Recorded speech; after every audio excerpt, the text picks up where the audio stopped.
We are in the key of what? Key of G. Because there's one sharp, right? Or it ends on G. Okay, good. So we're in the key of G, you guys. Right? We all agree? G is one sharp.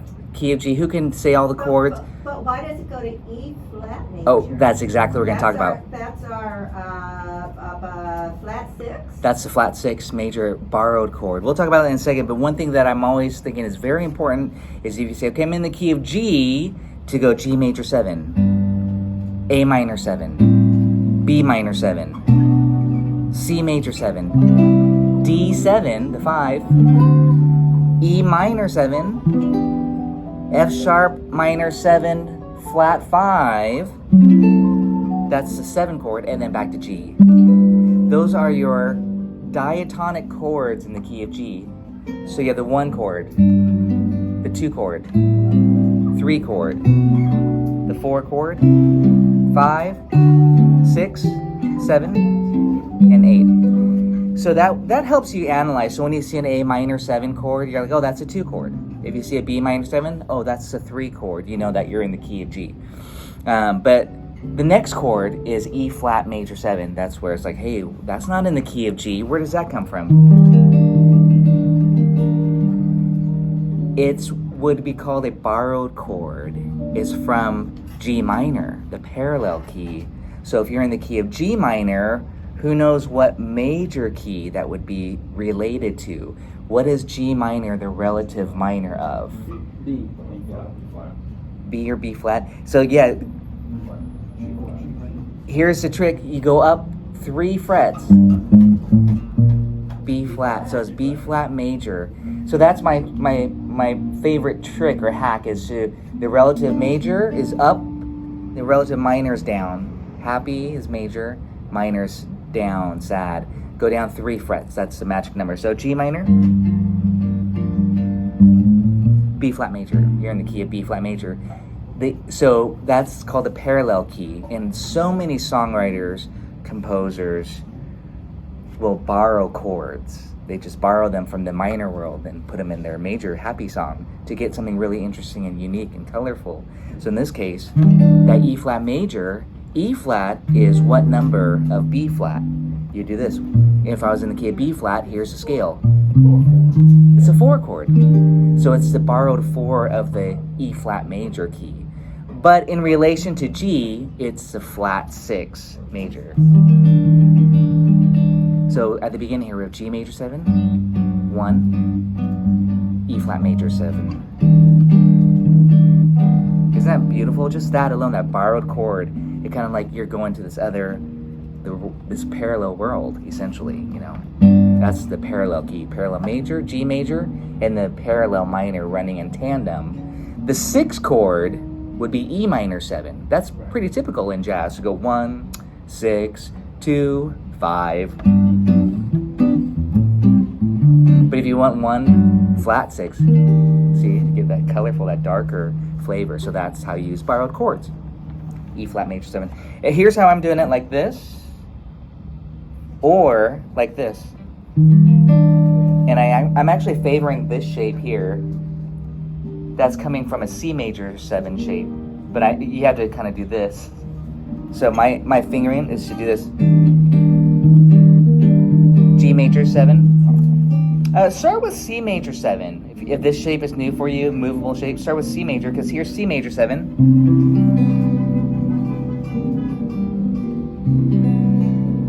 And then if you do this with C major 7, and you bar, you slide it up, that's where it's coming from. Or you could just do this.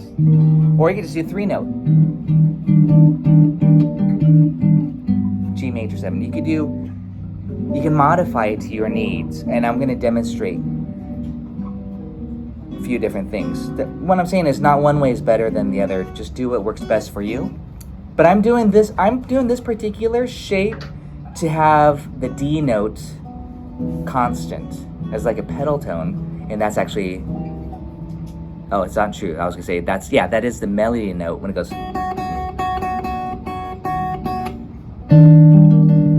So if I have a singer singing it for me, with me, I'm giving them their melody notes, doubling their melody, which is really nice. It sounds really pretty when you have both the melody and the singer, you know, or the saxophone for that matter. So again, here's the comping. I'm just going to do the stock pattern.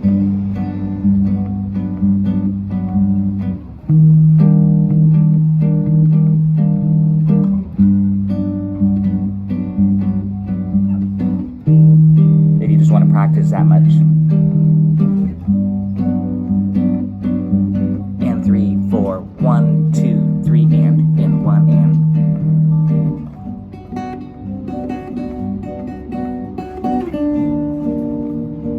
1, 2, get 3, 4. I'm just kind of hinting at the melody. I'm not. Yeah.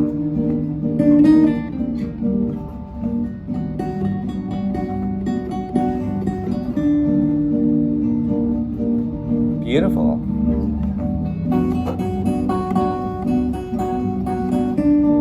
You can play the melody in all these locations.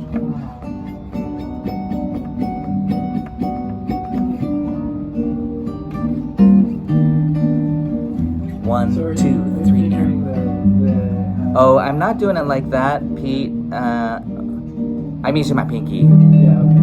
Oh, there you go, yeah. Let me show you a hack, or let me, not really hack, but the 3-note shape is to do G major 7 like this, and then E flat major 7 like this.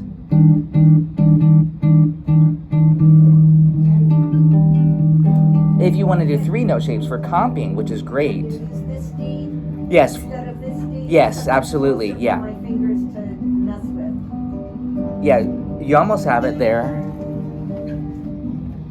Root, 3rd, 7. If you lower that one, you have comping 7.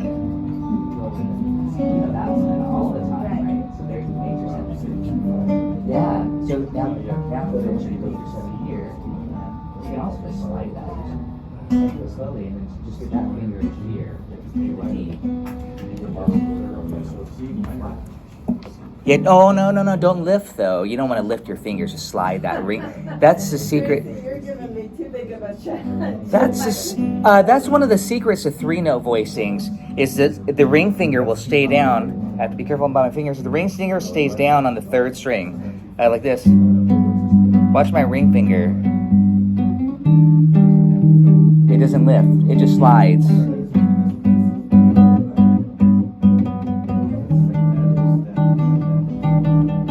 These are 3-note shapes. And if you have a saxophone player or vocalist, all you need are 3-note shapes. Let them take the melody.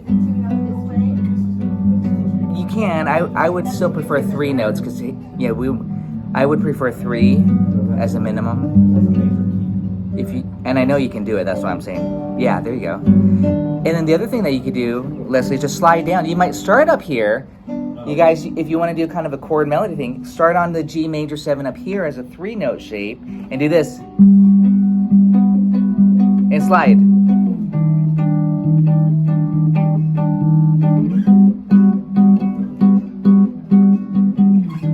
And that's actually the melody too.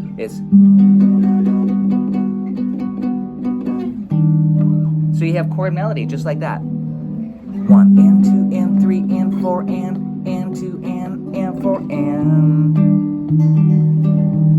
again. 1 and 2 and 3 and 4 and 2 and 4 and same shape. We just slide it. So the melody is on the what degree? The melody is really colorful.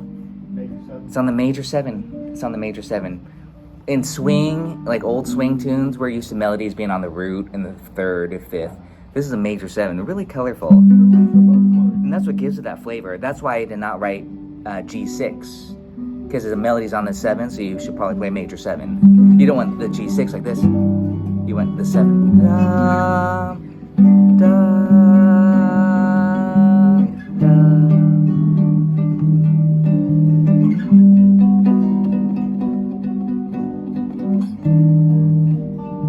Anyways, that's chord melody, but that's how I like to approach it, is to know the melody, how it relates to the chord. And in this case, you just slide that one shape, that 3-note shape.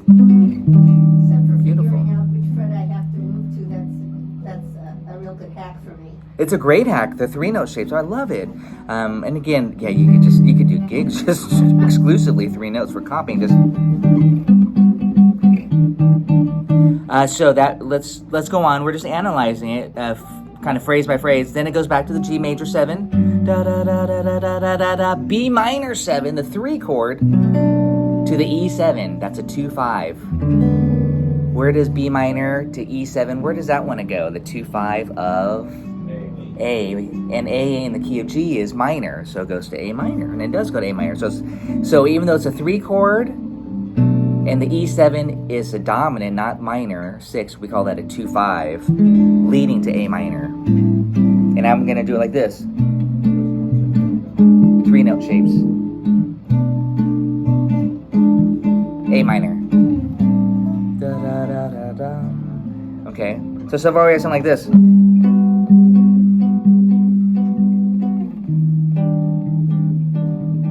And B minor 7 coming up right here. A minor 7. 3-note shape for B minor 7 is this. E7. That's a 2/5. Definitely get these 2/5. 2/5. 2/5 is the most common progression in jazz. But it's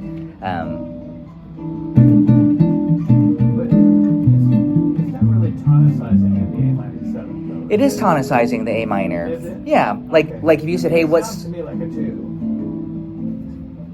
what sounds like a 2 to you? The A minor 7.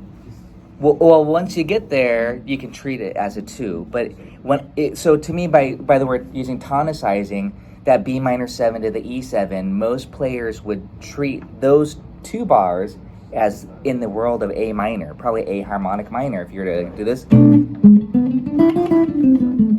then A minor. And then you can play Dorian, then you're back to the A minor. Then you're back to your key of G, where, A minor is a 2.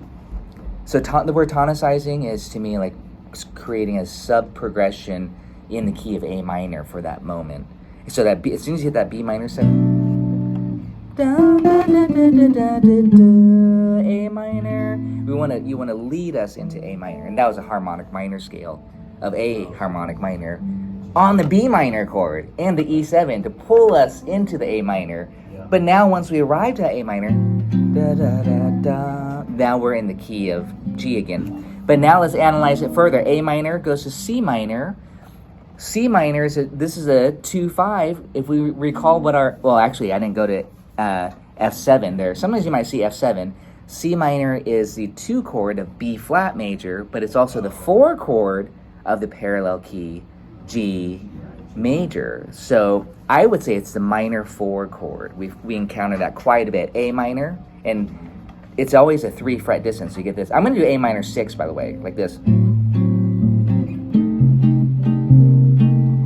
Same shape, just slide it up 3 frets. That's what I was saying. You could do A minor 7, da da da da da, A minor, C minor 7. I like 6s in this case. The 2 to the 4 minor, but the 4 would actually be a major. The So 4. we're messing with. Yeah, that's another borrowed chord. Yeah, another borrowed chord. Exactly. Another borrowed chord, the minor 4 chord. So that, like Leslie said, the 4 chord would be C major in the key of G, but this is C minor. It's darker, and again, that's what jazz composers like to do. But so again, you could do 2. I wrote A minor 7 on the chart. You could do A minor 6, of course. You could do A minor add 9. I would do this maybe like this. I want it moody, C minor 6/9. You can add all this color, whatever you want. But on the lead sheet, it'll just say C minor or C minor 7. You can add all those flavors. We'll analyze the melody too. But chordally, I just want to make sure you understand what's happening. A minor, C minor. Now I'm going to do 6s. A minor 6, C minor 6. You might even do both, 7 to a 6. And that adds some voice leading, which is nice. A little bit of movement. 7, 6, 7, 6. Parallel. You just move your hand up 3 frets. And these are just little things that I always say practice 7-6, 7-6 so you don't have to think about what you're doing. 7-6, 7-6. Those are all minors. Yeah, just for a little bit of voice leading, it's just nice. Just like you'd hear it in those string arrangements, it'd go da da da da da. You know, inner voice leading. Again, we were just trying to memorize the song. We're trying to understand it. We got the 1 chord to begin with. Flat 6 major that borrowed. And then back to the 1. 3, which is a 2-5. And here we go to the 2. C minor. Okay, stop there. Good. And then the next chord is B. Yeah, this next chord is, we would assume it would be B minor 7 in the key of G, but it's B dominant. So it's kind of setting up a chain of dominant chords maybe, or it's acting as a secondary dominant. B chain of dominance. Yeah, like B7, E7, A7, D7, G, like this. Old school swing there, you know, just boom, boom, Sweet Georgia Brown. So that's a chain of dominant, dominant, dominant, dominant, resolve. So B7, because it's supposed to be B minor, but to make it dominant, it makes it sound a little bit more bluesy, you know, so that's something that you can do if you want it bluesier. Don't make it minor, make it dominant. So B7 is the 5 of E. E minor is the 6, so they'd be technically be called the 5 of the 6, if you want to call that. And then it does go to E7. Okay, so look at the chart there. B7, E7. But the sharp 5 is I wrote sharp 5. messing me up because I can't. I'm not even doing it. I'm not worrying about it. That's a good. See, Leslie's like, hey, I don't. What's the sharp 5? I'm like, hey, as a rhythm player, we can get rid of those. You don't have to do it. The only reason I wrote that sharp 5 in is because of the melody. That's so you don't play that. That's if you do choose a 5th, it's nice. You know, you could bring that out. So it's just a courtesy to do this. Here's how I'm doing it. Here. This is how I like to do E7 sharp 5. Okay, here's E7. We all know this. Here's E7 with the 6, with it's supposed to be called a 13. But you're going. But here's sharp 5 instead. It's augmented. So you take that open B. Yes, we did do this in One Note Samba too. So beautiful chord, just a 2-note shape.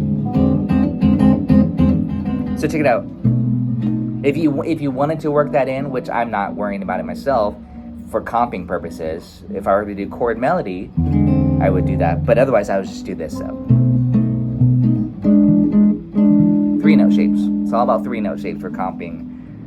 If you want it chord melody style, you add in a 4th note. But for comping purposes, just this.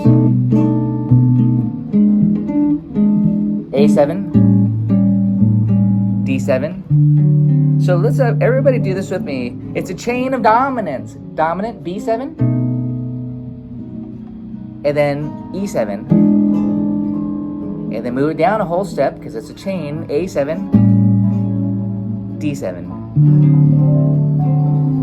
To G major 7 resolve. D7's the real 5. And you can go back up here if you wanted to. The melody. And that's pretty much the whole song. You just learned right there, 16 bars, because it's an A-B song form, and it's kind of almost exact. The melody changes, so there's some subtle differences, but at least you know 90% of the song. So this part again, B7, E7, A7, D7, and G major 7.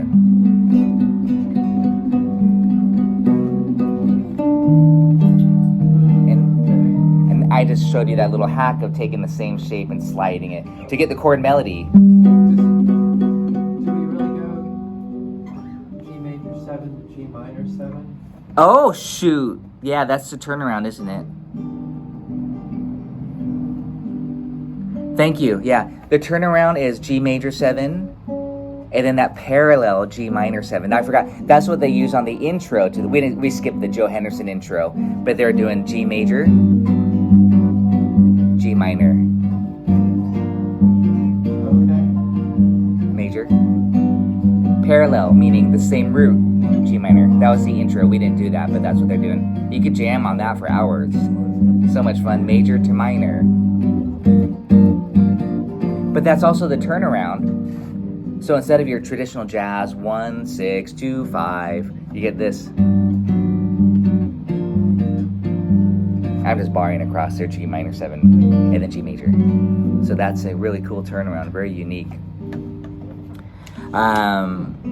So yeah, so let's go back to those dominants. I want to make sure everybody has these: B7, E7, A7, D7, and then the G major 7, and then the G minor 7. That's your turnaround chord, and then it repeats. So yeah, I thank you, Pete, for mentioning that because I had to lift that out. Okay, from the top. Do you want to sing it? Do you know the? That's okay. Don't worry about it. I'll play the melody. Let's get that far, you guys. From the top. 1, 2, 3, 4. E flat major 7. And B minor 7 to E7. I'm using 3 note shapes. A minor 7. C minor. B dominant. Here comes a dominant cycle.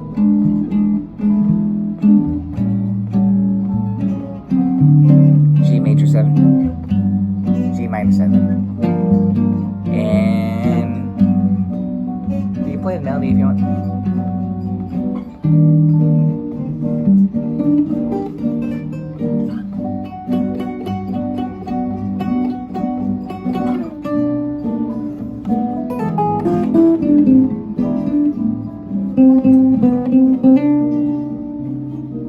Oh, you guys going on?